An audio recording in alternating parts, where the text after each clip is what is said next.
সাবেক police super Mohiuddin Farooki এবং র্যাবের কোম্পানি কমান্ডার আলেপ উদ্দিনের বিরুদ্ধে গুম, নির্যাতন ও ধর্ষণের অভিযোগের প্রমাণ পাওয়া গেছে। এছাড়া সাবেক আইজিপি আব্দুল্লাহ আল মামুন সহ 10 পুলিশ কর্মকর্তার বিরুদ্ধে আগামী 2 মাসের মধ্যে তদন্ত শেষ করার নির্দেশ দিয়েছেন ট্রাইব্যুনাল।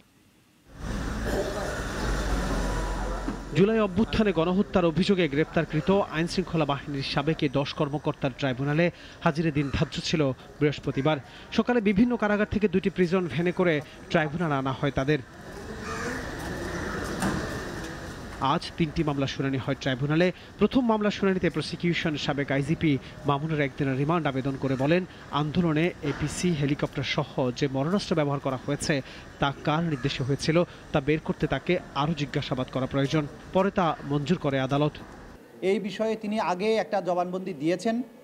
সেই জবানবন্দির সূত্র ধরে আরও অনেক তথ্য যেগুলোর ব্যাখ্যা তার কাছ থেকে আমাদের দরকার।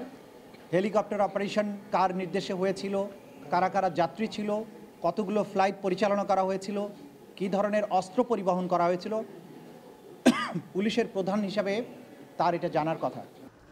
আরেক মামলা শুনানিতে প্রসিকিউশন আদালতে তুলে ধরেন সাবেক র্যাব কর্মকর্তা আলেপ উদ্দিনের নিষ্ঠুরতা।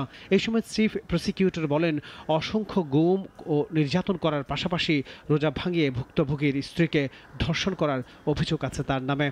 সবচাইতে মারাত্মক যেটা করেছিলেন যে একজন আসামিকে গুম করে রাখার সময়ে তার স্ত্রীকে, তার বিশ্ববিদ্যালয়ে পড়ুয়া স্ত্রীকে তার স্বামীকে হত্যার ভয় দেখিয়ে তাকে বাধ্য করে একাধিকবার রমজান মাসে রোজা ভাঙিয়ে তাকে ধর্ষণ করা হয়েছে। এই তথ্য প্রমাণাদি আমাদের কাছে এসেছে।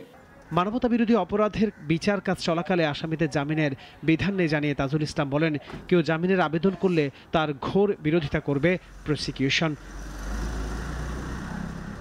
আনোয়ার হোসেন, নাগরিক, ঢাকা। কোটি মানুষের আস্থার ভালোবাসায় 11 বারের মতো দেশের 1 নম্বর রেফ্রিজারেটর ব্র্যান্ড ওয়ালটন।